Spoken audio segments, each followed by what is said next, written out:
계속해서 베드로전서를 또 이렇게 말씀을 함께 묵상하고 나누고 있습니다.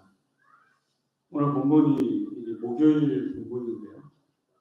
이 본문을 또 묵상하고 말씀을 준비하면서 또 이 본문이 주로 결혼식에 또 많이 사용되는 본문이기도 하면서 계속해서 제 머릿속에 우리 노다정 선생님 계속 오버랩되면서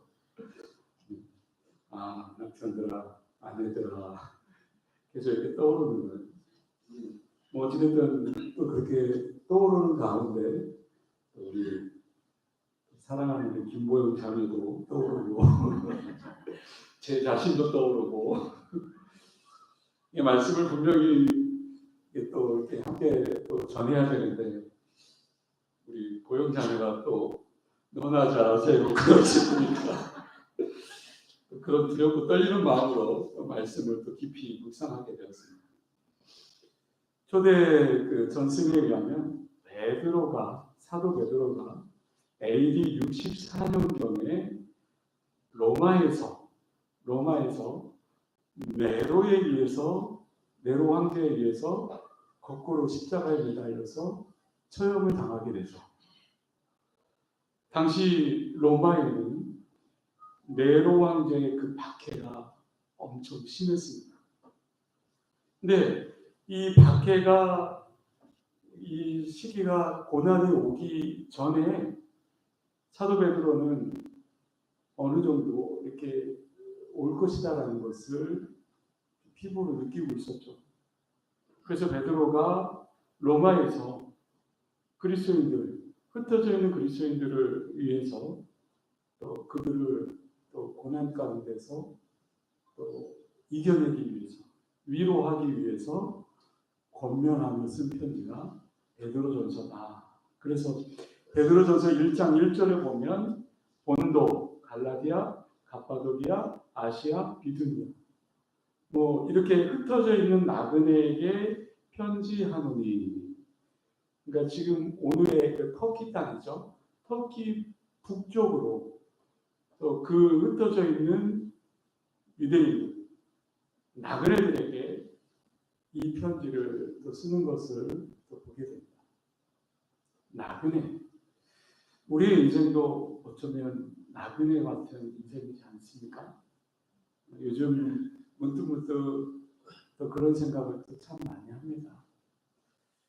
뭐 저보다 더 나이가 연세가 드신 분들도 있고 저보다 더 이렇게 좀 밑에 계신 분은 거의 뭐 많지는 않은 것 같은데 어쨌든 우리의 인생이 영원하지는 않는구나.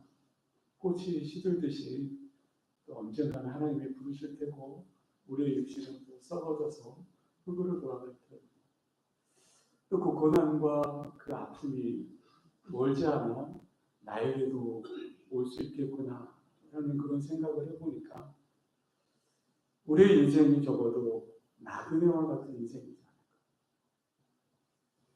베드로는요 초기 그리스도인들 가운데 굉장히 그 회심하고 있는 그리스도인들 또 그들에게 격려하기 위해서 굉장히 애를 썼습니다. 로마인들은 이제 막 교회가 세워지고 교회 운동이 일어나는 것을 이렇게 좋게 보지 않았습니다. 그러는 가운데 이제 고난과 핍박이 앞으로 지금도 계속해서 시작되어지겠죠. 그 당시가 바로 네로 황제의 그 시대인데요. 로마 네로 황제. 언젠가 한번 목사님께서 오후 설교 시간에 잠깐 말씀을 나눴던 기억이 납니다. 네로 황제라면 떠오르는 것이 무엇이겠습니까? 네로 황제. 목사님 똑같은 질문을 했는데 그 당시에도 네로 황제하면 떠오르는 것이 무엇입니까? 검은 고양이입니까? 그 화재, 대화재와 로마의 대화재가 일어났죠. AD 64년 7월 18일에서 19일 자정을 넘어가는 그 시간에 로마의 경기장 북서쪽에서 불이 피어나기 시작하죠. 근데 그 불이 로마의 그 도시에 순식간에 다 옮겨붙었습니다. 그래서 로마에 14구역이 있었는데 4구역만 간신히 살아남았고 10구역이 거의 불에 탔습니다. 그 중에 3구역은 아예 불에 타서 그 도시 자체가 사라졌다고 합니다. 근데 마침 그때 네로 황제가 출타 중이었다고 합니다. 그런데 이제 출타 중에 부하로부터 궁이 정말 불에 다 타고 있다라는 그 소식을 듣고 네로 황제가 급하게 달려옵니다. 그래서 그 모든 것을 이제 수습해 나가는데 이 국고의 그 모든 것을 또 재난 가운데 열어옵니다. 우리 지금 코로나로 1차 재난죠, 2차죠. 마찬가지로 이 네로도 나라의 그 큰 그 화재로 인해서 그 모든 것을 수습하고자 또 국고를 열어서 지원금, 국민들에게 지원금을 또 공급하고 양식을 공급하죠. 그래서 집이 불탔습니다. 그래서 집을 세워주기 위해서 또 집을 지어주고 로마 전역에 이제는 옛 건물이 아니라 정말 로마 제국이 새롭게 세워져 가는, 그래서 정말 아름다운 공원도 세워지고 건축도 새로운 건축으로 집이 아름답게 세워집니다. 네로는 나름대로 또 그렇게 로마 제국을 그렇게 새롭게 또 건설하고자 하는 그 야망이 있었고 새롭게 건설되었죠. 근데 얼마 지나지 않았습니다. 이 불이 누구로부터 불이 임했는가? 네로 황제는 전승에 의하면 로마 전 도시가 불에 타는 것을 보면서 노래를 부르며 악기를 탔다고 하죠. 사람들이 이 네로에게 폭동을 일으키려고 합니다. 그것이 이제 점점 소문이 나는 거예요. 그래서 이 네로가 어떻게 하냐면 이것을 모면하기 위해서 유대인들에게 그것을 전가시킵니다. 왜냐하면 불타지 않은 네 곳이 유대인들이 가장 많이 사는 곳이었기 때문에 이거다 싶어서 네로가 이제 유대인들을 확대하고 잡아들이기 시작하죠. 근데 네로의 부인 포이바라는 그 여인이 있습니다. 그 여인이 유대인에 이어서 일단 그 유대인들에게 위기를 넘길 수 있도록 도와주죠. 왜냐하면 그 여인이 유대인이었기 때문에 민중의 그 적개심은 날로 덜해갔습니다. 그래서 네로는 기독교인들을 무차별하게 잡고 박해하기 시작하죠. 이 로마의 역사가 그 타키투스라는 그 사람에 의하면 그 저서에 이런 글이 있다고 합니다. 제가 읽어드립니다. 네로는 희생양을 날조하였다. 그리고는 기독교인들을 가능한 모든 수단에 의하여 처형하였다. 그들은 기독교 신자에 대한 사형 집행을 오락삼아 즐겼다. 짐승의 가죽을 입혀서 맹수에게 찢기게 하였으며 십자가로 처형하였고 밤중에 거리를 비춰 줄 가로등 대신에 그들을 매달아 콜타르의 칠하중에 불로 태워버렸다. 어떤 때는 공연장에서 기독교들을 살해하는 무대를 꾸며서 네로 자신이 관객과 섞여 있어 구경하거나 잔치를 베풀며 그 가운데서 등장하기도 하였다. 이 로마 시민들은요, 어느 정도는 네로가 범인이다, 그것을 방화범이다 라는 것을 어느 정도 알고는 있었습니다. 그런데 이 로마 시민들마저 이 분풀이를 할 대상이 없는 거예요. 때문에 이 로마인들을 같이 네로와 함께 더 핍박하고 박해하게 되죠. 이러한 그 사태의 전환은 어쩔 수 없이 기독교인들로 하여금 문자 그대로 그들이 지하 동굴로 들어가게 되죠. 숨어 살게 되죠. 미로와 같은 그 통로에서 또 거기에서 또 신앙 공동체를 이루며 또 믿음을 지켜나갑니다.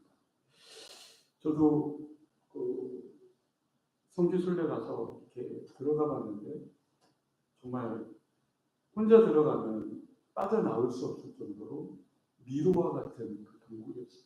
근데 그 중간중간에 사도신경도 있고 성경 구절도 있고 그들 자신들이 그 핍박과 그 어려움 속에서 그들의 그 신앙을 지켜나갔던 그런 모습을 본 적이 있어요. 이 베드로전서의 베드로 사도, 이 베드로 사도가 자신이 바벨론에서 이 서신을 썼다라고 얘기합니다. 바벨론. 베드로전서 5장 13절 말씀에 함께 택하심을 받은 바벨론에 있는 교회가 너희에게 문안하더라. 바벨론. 그 당시 폐허가 되었던 느부갓네살 이전의 수도가 바벨론이었습니다. 그러면 바벨론에서 편지했다. 그러면 그 바벨론이니까 어디를 얘기하고 있는 걸까? 이 바벨론이라는 단어가 요한계시록 7장 15절에도 등장하고 있는데요. 바벨론의 그 상징, 그 암호가 로마였습니다. 로마 제국. 종말론적인 그 바벨론, 믿는 자들을 탄압하는 상징적인 의미로 쓰여진 것이겠죠. 어찌됐든 사도 베드로는 지금 바벨론, 이 로마에서 이 서신서를 흩어져 있는 유대인들에게 쓴 편지이겠죠. 안내서라고도 이해할 수 있을 겁니다. 이 베드로 사도는 올바른 모습으로 정말 그리스도인다운 삶을 살기 위해서 앞으로 다가올 그 고난, 장차 우리에게 주어질 하나님의 영광에 비교가 되지 않는다. 현재 당하는 그 고난, 앞으로 조금 있을 그 고난, 장차 하나님 앞에 섰을 때의 그 고난에 비하면 지금의 고난은 아무것도 아니다. 참고 견뎌라. 잘 감당해라. 하나님의 그 영원에 비하면 이 세상의 고난은 잠깐이랍니다. 때로는 믿기 때문에 그 믿음 가운데 서 있기 때문에 고난을 받을 수 있고 핍박을 받을 수 있는다 할지라도 주도적인 그런 믿음 생활을 하는 것이 무엇보다 중요하다라고 계속해서 공면하고 있는 겁니다. 베드로 사도는요, 단순히 그 관점을 변화시켜서 기독교인들의 그 삶에 대한 오해, 그 편견, 그런 것들에 대해서 권면하고 있지 않아요. 그보다는 그 당시에 살아가는, 오늘을 살아가고 있는 신앙인이 과연 예수님께서 우리를 위해 고난 당하셨듯이 우리도 그 고난을 생각하며 이 고난에 동참해야 되고 그 고난 속에서 모든 그 어려움을 이겨내야 된다라는 그 소망의 위로에 서시는 것이죠. 하나님을 위해서 살면서 당하게 되는 그 고난, 그것이야말로 예수 그리스도의 그 십자가의 그 은혜에 우리가 참여하는 것이고 다가오는 그 영원한 그 영광에 비하면 이 기간만큼 짧은 시간이다라는 거죠. 사도 베드로는 구약 속의 그 하나님의 백성들과 현재 교인들과의 그 유사성을 굉장히 부각시키죠. 이스라엘과 같은 교회, 하나님의 택하신 백성, 그들에게 요구되는 것이 거룩이었습니다. 교회가 핍박과 고난을 받는 것은 악한 세상에서 거룩하게 살고자 하기 때문이다. 다르게 표현하자면 이 고난은 신앙생활에 나가는데 하나의 그 여정의 일부라는 거죠.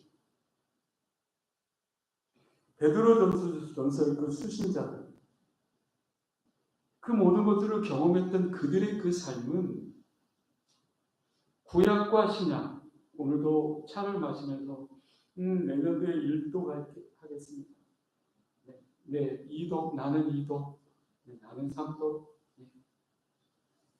이 구약과 신약을 정말 성경으로 여기며 살아가는 그 그리스도인들, 기독교인들, 오늘을 살아가고 있는 그 성경의 그 말씀을 붙들고 살아가고 있는 그 그리스도인들에게 생활의 지침이 되어주는 그 서신이 바로 베드로전서. 하나님의 백성은 의를 위해 고난을 받아야 한다는 전제가 분명히 있습니다. 그뿐만 아니라 이집트에 살았던 그 요셉, 바벨론에 살았던 다니엘처럼 이 성경이야말로 하나님의 백성이 이 세상에서 나그네라는 사실을 분명히 이야기하고 있는 것이겠죠. 그런 의미에서 이 서신의 수신자들을 거류민과 나그네와 같은 사람이다. 그것이 흩어져 있는 나그네와 같은 사람이다. 그들에게 소망이 무엇이겠습니까? 그들에게 산 믿음, 산 소망이 무엇이겠습니까? 그 핍박과 그 죽음 앞에서 인생을 살면 얼마나 더 살겠다고. 사도 베드로는 그들을 향하여 이 고난은 잠깐이다. 앞으로 하나님 앞에 섰을 때 장차 받을 그 상급은, 그 영광은 지금 고난은 아무것도 아니다. 믿음으로 이겨내라. 견디라. 버티라. 끝까지 정말 주님의 그 십자가의 그 고난을 생각하며 살아가라. 라고 이야기합니다. 오늘 본문으로 돌아와서요. 오늘 본문에 보면 남편들아, 아내들아 이렇게 시작되어지죠. 그때 당시 고대 사회에서는 분명히 아내가 먼저 기독교를 믿었을 경우에 믿지 않는 그 남편으로부터 물론 당연히 굉장한 핍박을 받았겠죠.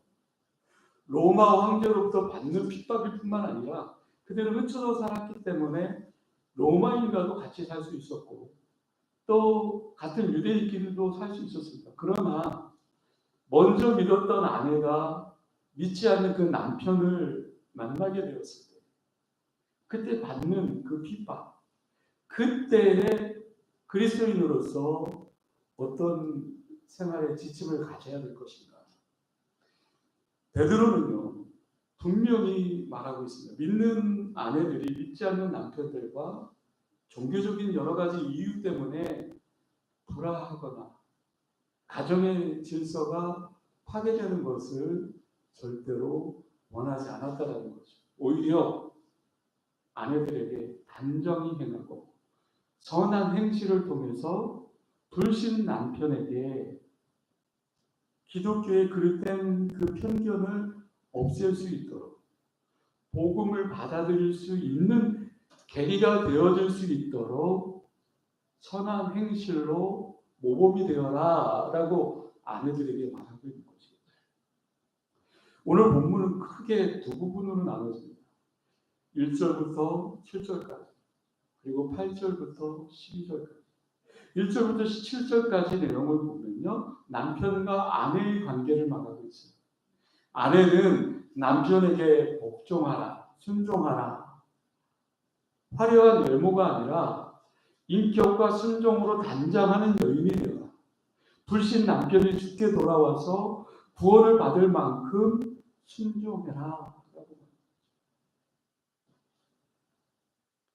반대로 남편은 아내에게 정말로 귀하게 여기라, 귀히 여기라.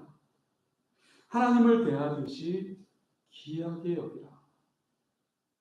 그리고 두 번째로 8절에서 12절까지는 악에서 떠나 선한 행실로 그리스도인다운 주의 백성답게 살아라 라고 말하고 있습니다. 즉 사랑과 선을 끊임없이 추구해라. 연말이 다가오면 이웃들을 뒤돌아보고 다시 한번 또 생각하게 되지 않습니까? 우리 그리스도인들 정말 세상으로부터 많은 핍박을 받고 있습니다. 주의 백성답게 우리가 누구보다도 정말 우리 주변을 뒤돌아보고 정말 선한 행실을 또 추구해야 될 줄 믿습니다. 공동체 안에 있는 사람들에게 정말 같은 마음을 품을 수 있어야 됩니다. 서로 동정할 수 있어야 됩니다. 서로 사랑할 수 있어야 됩니다. 시기하고 미워하고 정말 증오하는 그런 신앙 공동체가 아니라 정말 서로가 끈적끈적한, 서로가 불쌍히 여겨주고 서로가 겸손하며 정말 서로가 북돋을 수 있는, 동역할 수 있는 그런 관계가 형성되어질 때 그 교회야말로 비전이 있는 교회이고 꿈이 있는 교회인 줄 믿습니다. 오늘 본문을 정말 한 절 한 절씩 읽어가면 구체적으로 또 자세히 한번 살펴보기를 원합니다. 1절 말씀입니다. 아내들아 이와 같이 자기 남편에게 순종하라. 이는 혹 말씀을 순종하지 않는 자라도 말로 말미암지 않고 그 아내의 행실로 말미암아 구원을 받게 하려 함이니. 아까도 좀 전에 얘기했죠. 1절에서 2절을 말씀해 보면 아내는 남편에게 순종하라 라고 얘기합니다. 물론 아내는 먼저 믿었고 남편은 불신자입니다. 베드로는 순종하라 라고 이렇게 권면하고 있습니다. 그것은 바로 앞장 2장 13절부터 계속해서 순종하라 라고 말씀하고 있는 거죠. 오늘 본문에서 아내가 남편에게 순종해야 될 것을 말하고 있습니다. 여기서 베드로는 믿는 아내와 믿지 않는 남편의 특정한 관계를 두고 말하고 있는 거예요. 그런데 그들이 아내가 믿지 않는 남편에게 대하는 그 원리가 있습니다. 베드로전서 2장 12절 말씀에 있는데요. 오늘 본문은 아니지만 제가 한번 읽어드립니다. 너희가 이방인 중에서 행실을 선하게 가져 너희를 악행한다고 비방하는 자들로 하여금 너희 선한 일을 보고 오시는 날에 하나님께 영광을 돌리게 하려 합니다. 오시는 날에 하나님께 영광을 돌리게 합니다. 그 앞에 있죠. 너희 선한 행실을 보고 저 사람 기독교인 맞아? 그리스도인 맞아? 크리스천 맞아? 우리의 그 선한 행실을 보고 오시는 날에 마지막 날에 하나님께 영광을 올려드리기 위해서 즉 그리스도인들은 선한 행실을 통해서 믿지 않는 자들로 하여금 하나님께 영광을 올려드리도록 해야 됩니다. 그러니까 믿는 아내, 믿지 않는 불신의 그 남편 앞에 순종하며 그 모습을 그리스도인다운 주의 백성다운 그 모습을 보여야 된다라고 사도 베드로는 말하고 있는 거겠죠. 그래서 오늘 본문 2절을 읽습니다. 너희를 두려워하며 정결한 행실을 보이라. 여러분, 이 믿는 아내가 두려워하는 것이 무엇이겠습니까? 이 믿는 아내는요, 물론 남편도 두려워할 수 있지만 남편을 두려워하는 것이 아니라 하나님을 두려워해야 된다. 하나님을 두려워한다는 것은 무엇이겠습니까?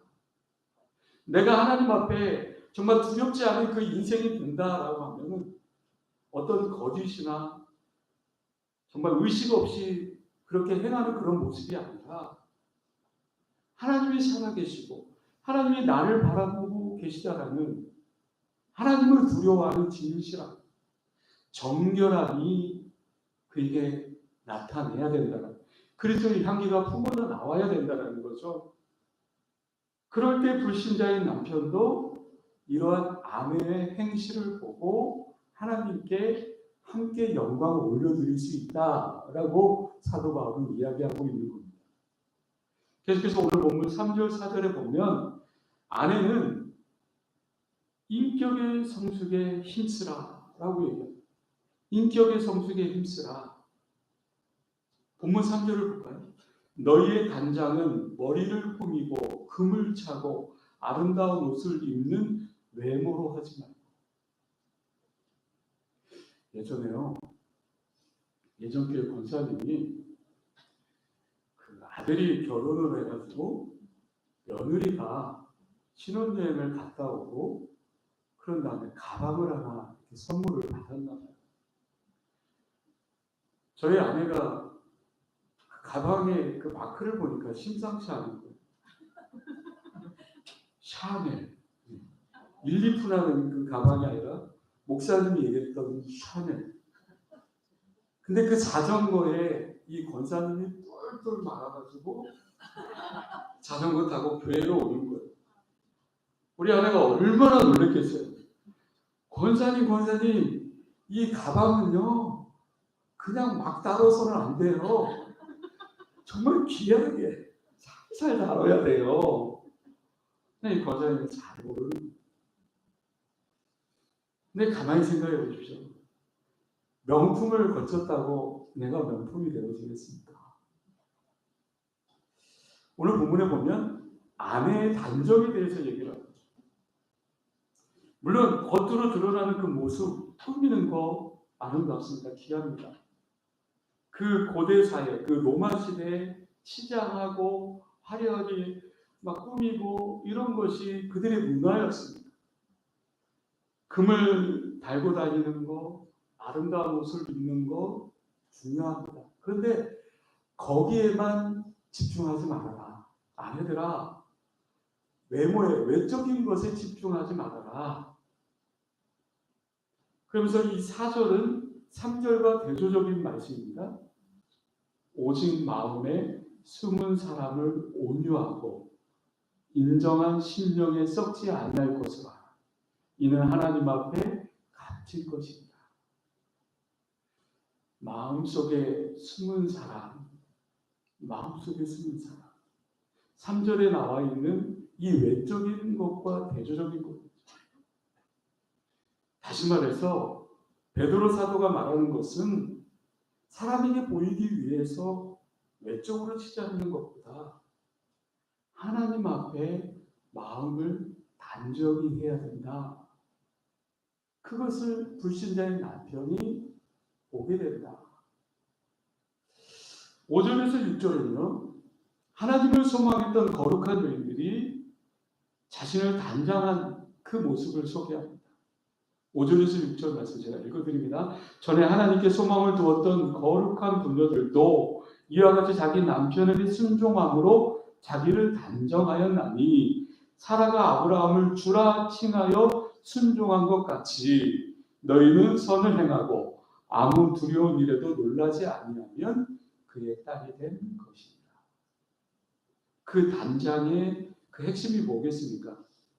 물론 자신을 남편에게 순종하는 일이겠죠. 그 여인들은 사라, 또 리브가, 라헬, 레아, 여러 여인들이었을 가능성이 큽니다. 그 중에서 오늘 본문에 나와 있는 사라처럼 선을 행하고 어떠한 일에도 두려워하지 않는 그 인생이 된다면 사라의 딸이 될 수 있다. 왜요? 사라는 남편 아브라함을 뭐라고 부르세요? 주라고 부르시고. 이 아내는 남편에게 순종하라. 이제 7절은 남편의 경우를 언급하고 있습니다. 남편들아, 이와 같이 지식을 따라, 너희 아내와 동거하고 그를 더 연약한 그릇이요 또 생명의 은혜를 함께 이어받을 자로 알라. 귀히 여기라. 이는 너희 기도가 막히지 아니하게 하려 합니다. 남편은 하나님의 지식으로 아내를 대하기를 연약한 그릇을 대하듯이 잘 조심히 다뤄야 된다. 네, 오늘의 두 번째 단락인 8절에서 11절 말씀. 8절의 마지막으로 말하느니 이 서신의 결론을 이야기하는 것이 아니에요. 2장 11절부터 3장 여기 7절까지 계속해서 권면한 그 말씀의 결론을 뜻하는 거겠죠. 그리스도인으로서 부르심을 받은 택한 백성들, 부르심을 받은 목적이 뭐겠습니까? 계속해서 말씀드리지만 선한 행실로 불신자들로 하여금 하나님께 영광을 올려드리기 위해서 그 실천적인 방법에 있어서 삶의 다양한 그 영역 가운데서도 무엇보다도 불신자인 남편에게 이 아내는 순종해라. 그리스도인은 정말 시민으로서 종으로서 때로는 가정에서 핍박을 받으면서도 선을 행하는 자가 되어야 된다. 사도 베드로는 계속해서 말하고 있는 거죠. 그래서 8절은 같은 믿음의 형제에게 어떻게 행해야 되는지에 대해서 말씀합니다. 마지막으로 말하느니 너희가 다 마음을 같이하여 동정하며 형제를 사랑하며 불쌍히 여기며 겸손하며. 우리 교회가 이런 신앙 공동체가 되었으면 좋겠습니다. 물론 그렇게 하고 있는 줄로 믿습니다. 마음을 같이하며 서로 동조하며 형제를 사랑하며 불쌍히 여기며 내 자신이 겸손하며. 9절은요, 반대로 믿지 않는 불신자에 대한 그 태도를 설명하고 있는데요. 악을 악으로, 욕을 욕으로 갚지 말고 도리어 복을 빌라. 이를 위하여 너희가 부르심을 받았으니 이는 복을 이어받게 하려 하십니다. 믿지 않는 불신자들에 대해서 악행을 똑같이 행하고 욕을 똑같이 하는 그런 불의한 자가 되지 말라. 동일한 방식으로 원수를 갚아서는 안 된다라고 말씀하고 있습니다. 오히려 그들을 위해서 복을 빌어주어라.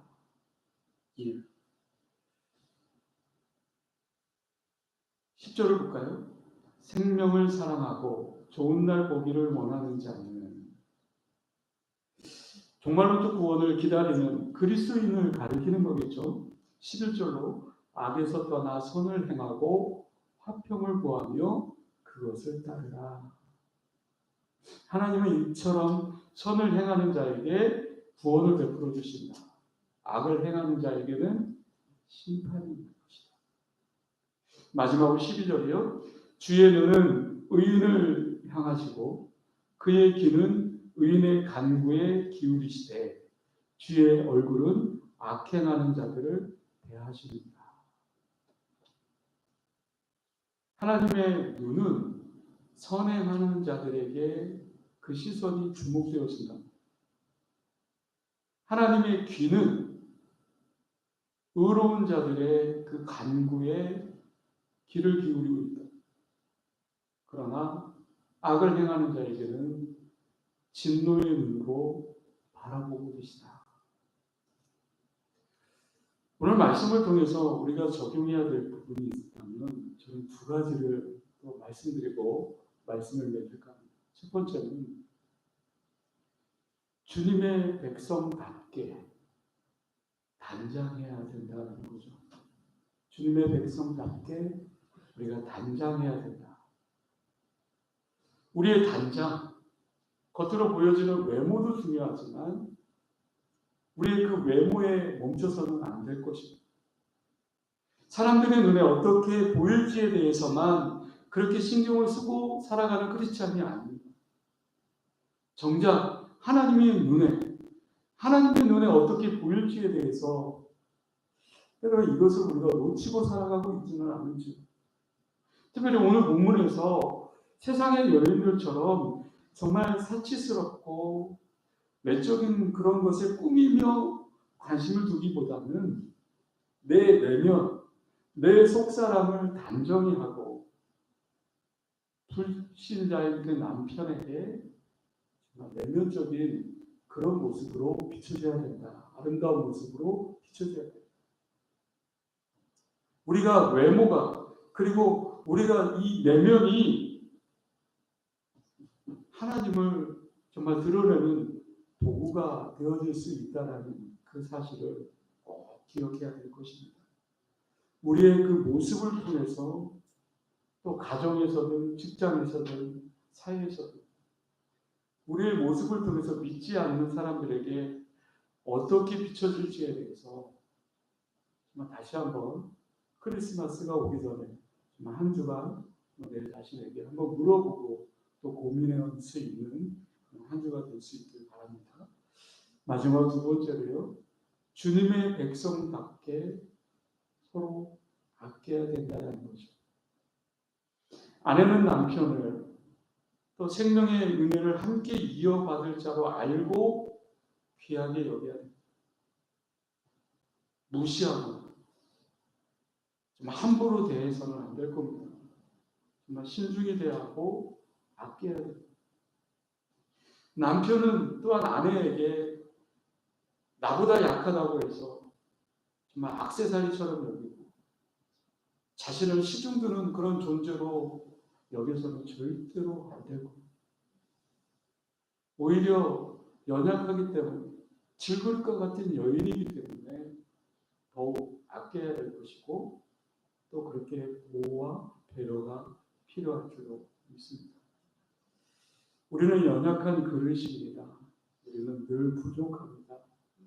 때문에 정말 부족한 가운데서도 주의 백성답게 다시 한번 우리가 결단하고 또 새해를 또 준비하고 또 맞이하는 저와 여러분들이 될 수 있기를 주님의 이름으로 간절히 축원합니다. 기도하겠습니다. 은혜로우신 아버지 하나님, 사도 베드로는 그 당시 정말 여러 가지 권력 앞에 그리스도인들의 그 핍박 속에서 그리스도인들이 과연 그 고난을 어떻게 이겨내야 되는지, 그들의 삶 속에서 어떻게 극복해 나가야 되는지 서신서를 통해서 오늘 우리에게 말씀을 주십니다.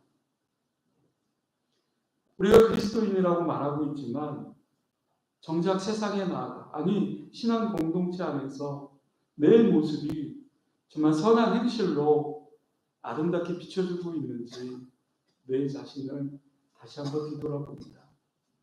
주님, 우리가 불신자들에게 정말 그리스도인다운 모습으로 그리스도의 그 향기를 나타내며 하나님께 영광을 드러내는 삶을 또 살 수 있기를 원합니다.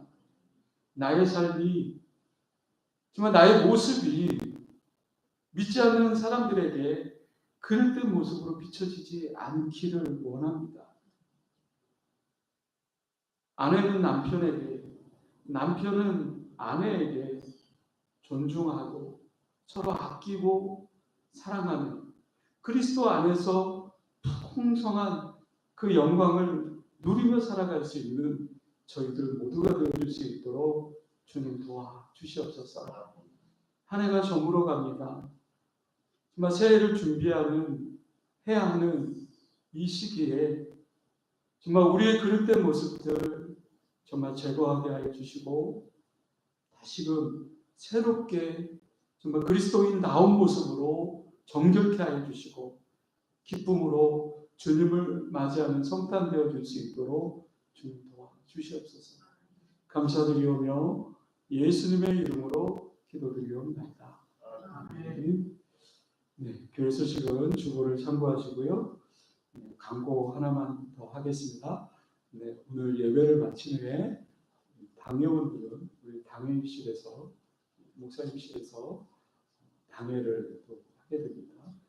그래서 장로님들은